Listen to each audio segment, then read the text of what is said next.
പ്രതിപക്ഷ നേതാവ് വി.ഡി. സതീശൻ രൂക്ഷമായ ഭാഷയിൽ ഇന്ന് മുഖ്യമന്ത്രി പിണറായി വിജയനെതിരെ ആരോപണങ്ങൾ ഉന്നയിച്ചു. ആരോപണങ്ങളെക്കാൾ അപ്പുറത്തേക്ക് അദ്ദേഹം ഉന്നയിച്ചത് ചില ചോദ്യങ്ങളായിരുന്നു. മുഖ്യമന്ത്രി മറുപടി പറയേണ്ടതായിട്ടുള്ള ചില ചോദ്യങ്ങൾ. പ്രതിപക്ഷ പാർട്ടികൾ കഴിഞ്ഞ കുറേ കാലങ്ങളായി മുഖ്യമന്ത്രിക്കും മുഖ്യമന്ത്രിയുടെ ഓഫീസിനും ഇടതുപക്ഷത്തിനുമെതിരായി ഉയർത്തുന്ന ചോദ്യങ്ങൾക്കൊന്നും മാധ്യമങ്ങൾക്ക് മുമ്പിൽ വെച്ചോ അല്ലാതെയോ മുഖ്യമന്ത്രി മറുപടി പറയുന്നില്ല. അദ്ദേഹത്തിന് പറയേണ്ടത് പത്രസമ്മേളനം വിളിച്ച് പറയുക മാത്രമാണ് മുഖ്യമന്ത്രി ചെയ്യുന്നത്. ഇവിടുത്തെ മാധ്യമങ്ങൾക്ക് മുമ്പിൽ, അവരുടെ ചോദ്യത്തിന് മുമ്പിൽ, ജനങ്ങളുടെ പ്രതിനിധിയായി വരുന്ന പ്രതിപക്ഷത്തിന് മുമ്പിൽ അദ്ദേഹം മറുപടി പറയേണ്ടതായുണ്ട്.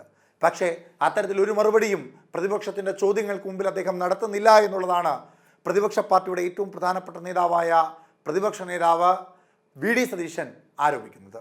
മറ്റൊരു പ്രധാനപ്പെട്ട കാര്യമായി അദ്ദേഹം പറയുന്നത് ഇ.പി. ജയരാജനെതിരെ ഇടതുപക്ഷം എടുത്ത രാഷ്ട്രീയ തീരുമാനത്തെ പറ്റിയാണ്.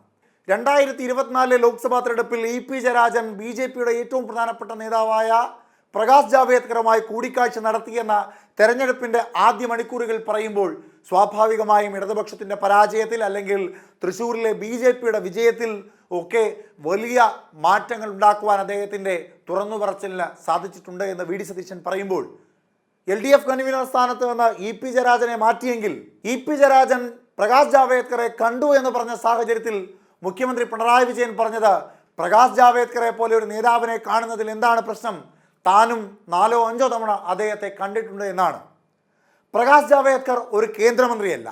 പ്രകാശ് ജാവ്ദേക്കർ ഒരു സർക്കാരിൻ്റെയും ഭാഗമല്ല. അദ്ദേഹം ബി.ജെ.പിയെ കേരളത്തിൽ ശക്തിപ്പെടുത്തുവാൻ വേണ്ടി ബി.ജെ.പിയുടെ കേന്ദ്ര നേതൃത്വം കേരളത്തിലേക്ക് പറഞ്ഞയച്ച നേതാവാണ്. അദ്ദേഹവുമായി കേരളത്തിൻ്റെ മുഖ്യമന്ത്രി പിണറായി വിജയൻ എന്തിനാണ് 4 or 5 തവണ കാണുന്നത് എന്ന ചോദ്യത്തിന് ഇതുവരെ അദ്ദേഹം മറുപടി പറഞ്ഞിട്ടില്ല. ഇ.പി. ജയരാജനെ LDF കൺവീനർ സ്ഥാനത്ത് നിന്ന് മാറ്റിയിട്ടുണ്ട് എങ്കിൽ, അതായത് പ്രകാശ് ജാവ്ദേക്കറുമായി ഫ്ലാറ്റിൽ വെച്ച് കൂടിക്കാഴ്ച നടത്തിയെന്ന ഒറ്റ ആരോപണത്തിൻ്റെ പുറത്ത്, അല്ലെങ്കിൽ കൂടിക്കാഴ്ച നടത്തിയെന്നതിൽ ഇ.പി. ജയരാജനെ LDF കൺവീനർ സ്ഥാനത്ത് നിന്ന് മാറ്റിയെങ്കിൽ 4 or 5 തവണ അദ്ദേഹത്തെ കണ്ട മുഖ്യമന്ത്രി പിണറായി വിജയനെ എന്തുകൊണ്ട് ആ സ്ഥാനത്ത് തുടരുവാൻ അനുവദിക്കുന്നു ഇടതുപക്ഷം എന്ന ചോദ്യമാണ് അവിടെ ശക്തമായി വരുന്നത്. പിന്നീട് പ്രതിപക്ഷ നേതാവ് ഉയർത്തുന്ന ഏറ്റവും പ്രധാനപ്പെട്ട രണ്ടാമത്തെ കാര്യം, മുഖ്യമന്ത്രി പിണറായി വിജയന്റെ ഓഫീസുമായി ബന്ധപ്പെട്ട ആരോപണങ്ങൾ ഒന്നിനു പുറകെ ഒന്നായി വന്നുകൊണ്ടേയിരിക്കുന്നു. പ്രതിപക്ഷ നേതാവായ തൻ്റെ ഓഫീസിനെതിരെ ഒരു ആരോപണമുണ്ടായാൽ, തൻ്റെ ഓഫീസിലെ ഒരു അംഗത്തിനെതിരെ ഒരു ആരോപണമുണ്ടായാൽ സ്വാഭാവികമായും അത് നേരിട്ടോ അല്ലാതെയോ വിരൽ ചൂണ്ടുന്നത് തന്നിലേക്ക് കൂടി തന്നെയായിരിക്കുമെന്നാണ് പ്രതിപക്ഷ നേതാവ് പറയുന്നത്. അതുകൊണ്ട് അത്തരത്തിൽ തൻ്റെ ഓഫീസിന് നേരെ ഉയരുന്ന ചോദ്യങ്ങൾക്ക് മറുപടി പറയുവാനുള്ള ഉത്തരവാദിത്തം ആ ഓഫീസിനെ നയിക്കുന്ന പ്രതിപക്ഷ നേതാവ് എന്ന രീതിയിൽ തനിക്ക് ഉത്തരവാദിത്തമുണ്ട്. അത്തരത്തിൽ മുഖ്യമന്ത്രി പിണറായി വിജയനെതിരെ ഉയരുന്ന ആരോപണങ്ങൾ, അദ്ദേഹത്തിൻ്റെ ഓഫീസിന് നേരെ ഉയരുന്ന ആരോപണങ്ങൾ, അതിന് മറുപടി പറയേണ്ട ഉത്തരവാദിത്തം മുഖ്യമന്ത്രി പിണറായി വിജയനാണ് എന്നതടക്കമുള്ള ചില ചോദ്യങ്ങൾ, എന്തുകൊണ്ട് ഓഫീസിനെതിരായുള്ള ആരോപണങ്ങളിൽ മുഖ്യമന്ത്രി മറുപടി നൽകിയില്ല എന്നതടക്കമുള്ള ചില ചോദ്യങ്ങൾ മുഖ്യമന്ത്രിക്കെതിരായി ഉയർത്തുന്നു പ്രതിപക്ഷ നേതാവ്. അദ്ദേഹത്തിൻ്റെ വാക്കുകൾ കേൾക്കാം. ഞങ്ങൾ അന്ന് പറഞ്ഞത് ഹേമ കമ്മിറ്റിയിലെ ശുപാർശകളുടെ അടിസ്ഥാനത്തിൽ ഒരു അന്വേഷണം വേണം, വനിതാ IPS ഉദ്യോഗസ്ഥരുടെ നേതൃത്വത്തിൽ വേണമെന്ന് പറഞ്ഞു. സർക്കാർ വനിതാ ഉദ്യോഗസ്ഥരുടെ നേതൃത്വത്തിൽ അന്വേഷണം പ്രഖ്യാപിച്ചു. പക്ഷെ അതിന്റെ കൂടെ മെയിലായിട്ടുള്ള ഉദ്യോഗസ്ഥന്മാരെ കൂടി അതിന്റെ കൂടെ വെച്ചു.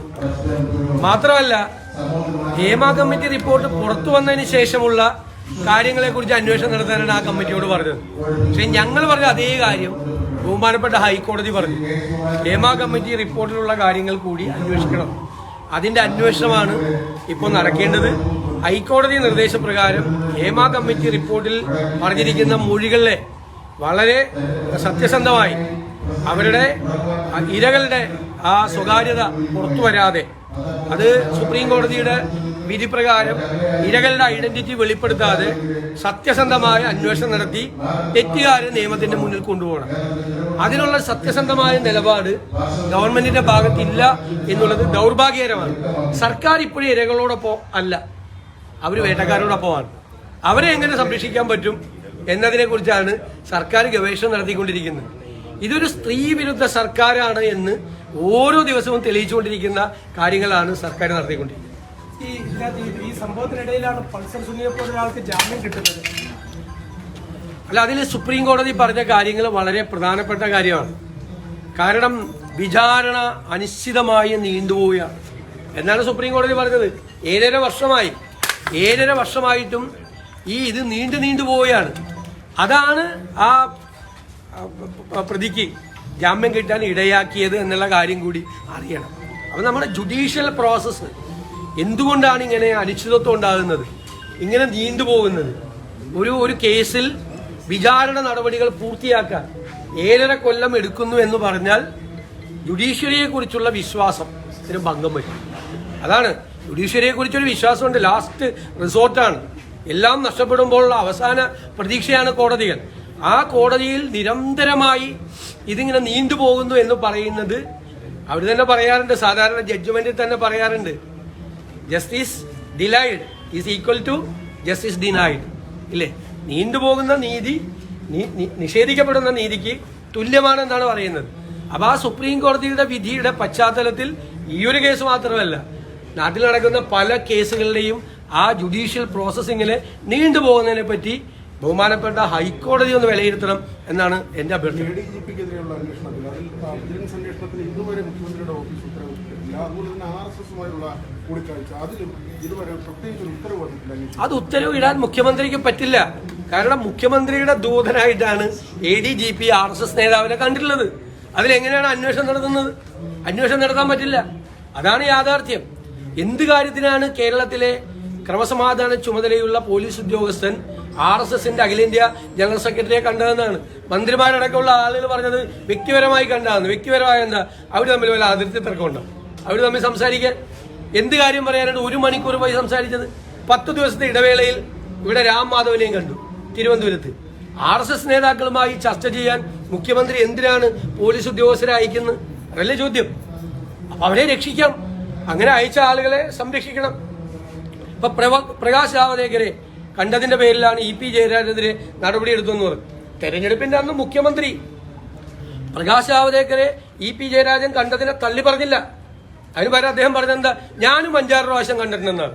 കേരളത്തിലെ മുഖ്യമന്ത്രി എന്തിനാണ് കേരളത്തിലെ BJPയുടെ സംഘടനാ ചുമതലയുള്ള പ്രഭാരിയായ പ്രകാശ് ജാവദേക്കറെ കാണുന്നത് 5-6 പ്രാവശ്യം? എന്തിനാ കാണുന്നത്? അതൊരു ചോദ്യമല്ലേ? കേന്ദ്രമന്ത്രിയല്ല അദ്ദേഹം. കേന്ദ്രമന്ത്രിയാണെങ്കിൽ കാണാം. അതേ കേന്ദ്രമന്ത്രിയല്ല, കേരളത്തിലെ BJPയുടെ സംഘടനാ ചുമതലയുള്ള ആളെ കേരളത്തിന്റെ മുഖ്യമന്ത്രി, പോളിറ്റ് ബ്യൂറോ അംഗം CPM-ന്റെ എന്തിനാണ് 5-6 പ്രാവശ്യം കാണുന്നത്? എന്നിട്ട് EP ജയരാജനെതിരെ മാത്രം നടപടിയെടുക്കുക. ഇതൊക്കെ ഇരട്ടത്താപ്പാണ്. ഞങ്ങൾ പറഞ്ഞ കാര്യങ്ങളെല്ലാം ശരിവെക്കപ്പെടുകയാണ്. BJP CPM-ഉമായിട്ടുള്ള ഒരു അവിശുദ്ധമായ ബാന്ധവമുണ്ട്. അതിന്റെ ഭാഗമായിട്ടാണ് തൃശൂർ പൂരം കലക്കി അവിടെ ഒരു വികാരമുണ്ടാക്കി അവിടെ BJPയെ ജയിപ്പിക്കാനുള്ള അന്തരീക്ഷം ഉണ്ടാക്കി കൊടുത്തത്. LDF കൺവീനർ ഇതുമായിട്ട് എന്ത് ബന്ധം? LDF കൺവീനർ പറഞ്ഞ ആര്?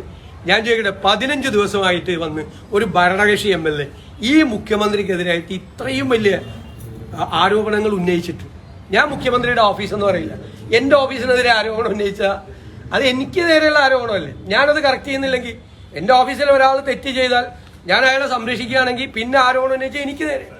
അപ്പൊ ഈ ഭരണകക്ഷി MLA ഉന്നയിക്കുന്ന ആരോപണം തെറ്റാണെങ്കിൽ ആൾക്കെതിരെയല്ലേ നടപടി എടുക്കേണ്ടത്? CPM-ലാണ് നടക്കുന്നത്. 15 ദിവസമായി വന്നിട്ട് മുഖ്യമന്ത്രിക്കെതിരായിട്ട് ഗുരുതരമായ ആരോപണങ്ങളാണ് കേരളത്തിലെ മുഖ്യമന്ത്രിക്കെതിരായി ഉന്നയിക്കപ്പെട്ടിരിക്കുന്നത്.